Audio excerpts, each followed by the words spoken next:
খুব কম সময়ে অল্প উপকরণে ও সহজ পদ্ধতিতে বাড়িতে পিৎজা তৈরি করলাম, যা খেতে কিন্তু অপূর্ব হয়েছিল। এটা দেখলে যে কেউ বানাতে পারবে খুব সহজ উপায়ে। আমি প্রথমে দুটো আলু নিয়েছি, আলুটাকে ভালো করে ছাড়িয়ে ধুয়ে নিয়েছি। ধুয়ে আবার একটি আমি বোলের মধ্যে কিছুটা জল নিয়ে গ্রেটারের সাহায্যে গ্রেট করে নিলাম। দুটো আলু গ্রেট হয়ে গেলে ওই গ্রেট করে নেওয়া আলুগুলো হাত দিয়ে চিপটে অন্য বোলের মধ্যে নিয়ে নিলাম। আর নিলাম 4টি ব্রেড স্লাইস।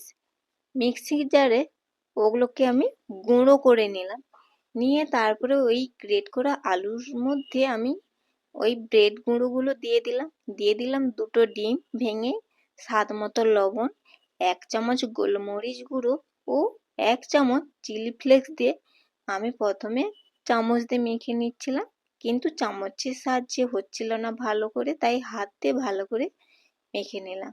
মেখে একটি প্যান বসিয়ে 2 চামচ তেল দিলাম, গরম করে সমস্ত ব্যাটারটি ওর মধ্যে ঢেলে চামচের সাহায্যে আমি পুরোটা স্প্রেড করে দিলাম। দিয়ে একটি রুটির সাইজ হয়ে গেল।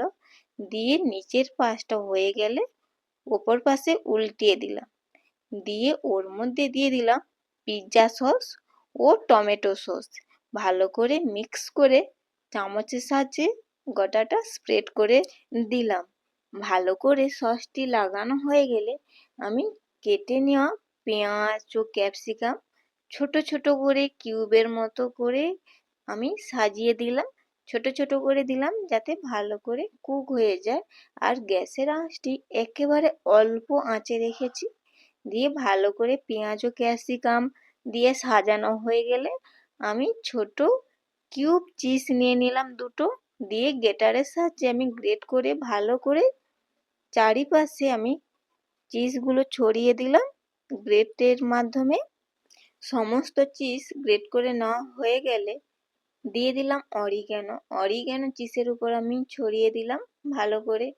দিয়ে তারপর ঢাকনা দিয়ে দিলাম কুক হওয়ার জন্য। কুক হতে সময় লেগেছিল 5 থেকে 7 মিনিট। তারপরে আমি নামিয়ে নিলাম একটি প্লেটের মধ্যে। ঠান্ডা করে বাড়িতে আমি পরিবেশন করে নিলাম ছুরির সাহায্যে কেটে। এই রেসিপিটি যদি ভালো লাগে আপনারাও একবার বাড়িতে বানিয়ে দেখতে পারেন, যা বানানো খুবই সহজ ও খুব কম সময়ে।